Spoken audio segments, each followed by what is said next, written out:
मित्रांनो हा जो पूल आहे ना इंग्रजांच्या काळामध्ये बांधला गेलेला आहे बरं का. आणि खूप असा मोठं लोखंड वगैरे जबरदस्त स्टील वगैरे वापरलंय त्याला. म्हणजे आता हे 200 वर्षापूर्वीच असेल मित्रांनो. खूप जुना पूल आहे हा. आणि बघा त्याची आकृती वगैरे कशी. आणि जी खाली नदी वाहते ना मित्रांनो ती गंगा गोदावरी. ते पिलर वगैरे पहा कसे एकदम जबरदस्त असं बांधकाम मित्रांनो. ते इंग्रजांच्या काळातलं मित्रांनो. आणि अजून पण त्याला भीती वगैरे काही नाही मित्रांनो. एकदम असं भयानक काम आहे. नाही तर शेजारी ना गणपती बाप्पांचं मंदिराचं काम चालू आहे. सिद्धिविनायक गणपती महाराज म्हणून.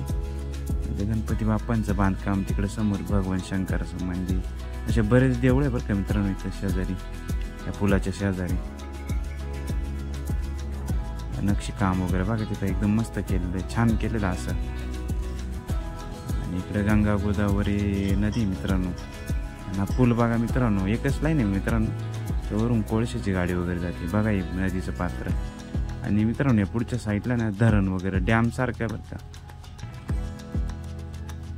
म्हणजे वरतून पावलॉट वगैरे आहे मित्रांनो. वरतून पण तुम्हाला व्हिडिओमध्ये दाखवतो मी. बघा कसा पूल आहे हा. हवे समृद्धी पूल बांधले तरी ते पडून जातं. आणि हा पूल पा किती वर्षापासून एकदम तग धरून आहे. जुनं बांधकाम आहे ते. आणि एक नंबर बांधकाम केलं मित्रांनो. जबरदस्त असं आकर्षण आहे नाही का. आणि इकडं मित्रांनो नदी डायरेक्ट तिकडं जायकवाडी धरणाला भेटते. भारतातली दक्षिण काशी म्हणून गंगा गोदावरी नदी सर्वात मोठी नदी मित्रांनो. या साईडने जायकवाडी धरणाला जाते. नदीला पाणी भरपूर आहे मित्रांनो. कारण आता सगळे धरणं भरलेले ना बघा. जसं निसर्गाचा आस्वाद आहे. इकडं डॅम सारखं आहे मित्रांनो. मला झूम करून दाखवतो थोडंसं बघा. ते मित्रांनो ते मंदिर नाही बरं का. म्हणजे ते डॅमचा दरवाजा खोलण्यासाठी ठेवलेलं ते चौकट असं घरासारखं केलं आहे. आणि ते मंदिर त्या पलीकडच्या साईडला आहे. आणि बघा धरण कसं आहे. आणि ते दरवाजे खाली सोडून दिले आहे कारण आता नदीला पाणी चालू नाही. इथं कारखाना आहे मित्रांनो. औष्णिक विद्युत केंद्र आहे ते तुम्हाला दाखवलं ते. आणि त्याच्यासाठी कोळसा आणून टाकायचं काम करते रेल्वे. एवढ्यासाठी रेल्वे लाईन इकडची. आणि सेपरेट लाईन आहे मित्रांनो. बघा कसं निर्मळ पाणी गंगेचं. असा निसर्गाचा एकदम आनंद घेता येईल तुम्हाला. हिरवागार नजारा आहे.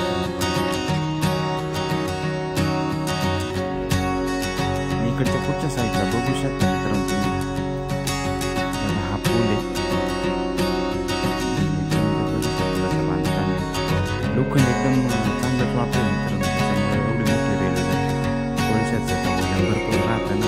आणि 28 डब्यांची गाडी मित्रांनो या पुलावरून जाते.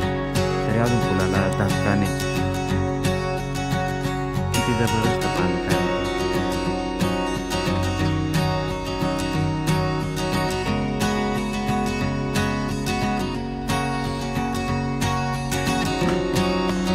मित्रांनो व्हिडिओ आवडत जर चालले तुम्हाला चॅनलला सबस्क्राईब वगैरे लाईक वगैरे करत चाला बरं का मित्रांनो. पुढच्या साईडला तुम्हाला दाखवायचं आहे तिथे रेल्वे लाईन वगैरे कशी.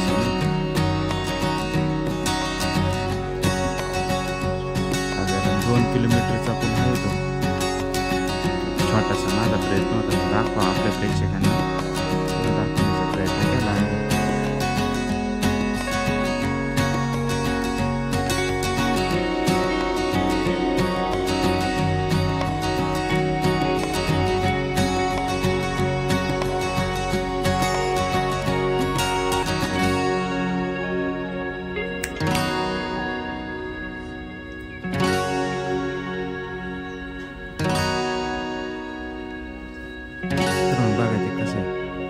इथूनच दरवाजा वगैरे खोलतात. 1 वर्ष ते दरवाजा खोलल्यामुळे ते पलीकडच्या गावामध्ये पाणी गेलं होतं मित्रांनो.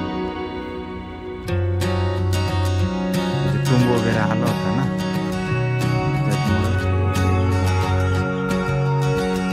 पाणी सोडलं गेलं. आणि येत तात्याबा महाराजांचा वाडा आहे मित्रांनो. जुना वाडा आहे खूप. त्याला खूप वर्ष झाली असे साधारण 700-800 वर्षापूर्वीचा वाडा आहे मित्रांनो.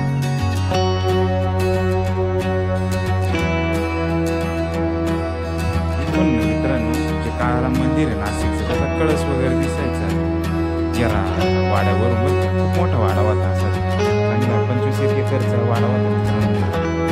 तो वाडा अतिक्रमण केला तर बंगले वगैरे झाले या समोरच्या साईडला ना, त्याच्यामुळे तो मग काढून टाकला रस्ता वगैरे. ते दगडांना मित्रांनो नंबर वगैरे दिले असे डवळ्याचे पण दिसतात तुम्हाला. ते नंबर वगैरे दिले का दिले चिरे मित्रांनो. आता सांगू दगड वगैरे भेटतात चिरे. आणि रेल्वे लाईन मित्रांनो ही साधारण ते ओढा स्टेशन म्हणून असं एक गाव इकडं. ते तिकडनं ते कोळसा वगैरे मनमाड पुढच्या साईडने घेऊन आणि इकडे त्या कारखान्यावर पोच करता. आणि बांधकाम बघा, पहिले लाकडाचे राहायचे बरं का मित्रांनो, हे लाकडाचे राहायचे पहिले. आणि त्याच्यानंतर सुधारणा झाली रेल्वेच्या याच्यामध्ये आणि मग ते सिमेंटचे वगैरे टाकायला लागले. बघा साधारण 28 किलोमीटरचा रेल्वे लाईनचा पट्टा हा मित्रांनो. ते औष्णिक विद्युत केंद्र त्या साईडला तिकडं वापरला जातो हा कोळसा वगैरे जो आणून. पण इथं 3-1 दिवसांनीच एकदा रेल्वे होती मित्रांनो या रोडला. आणि गवत वगैरे खूप वाढलं या साईडला नाही का. बघा तुम्ही बघू शकता नाही का. व्हिडिओ आवडला तर सबस्क्राईब, लाईक वगैरे शेअर करा बरं का मित्रांनो. धन्यवाद. खूप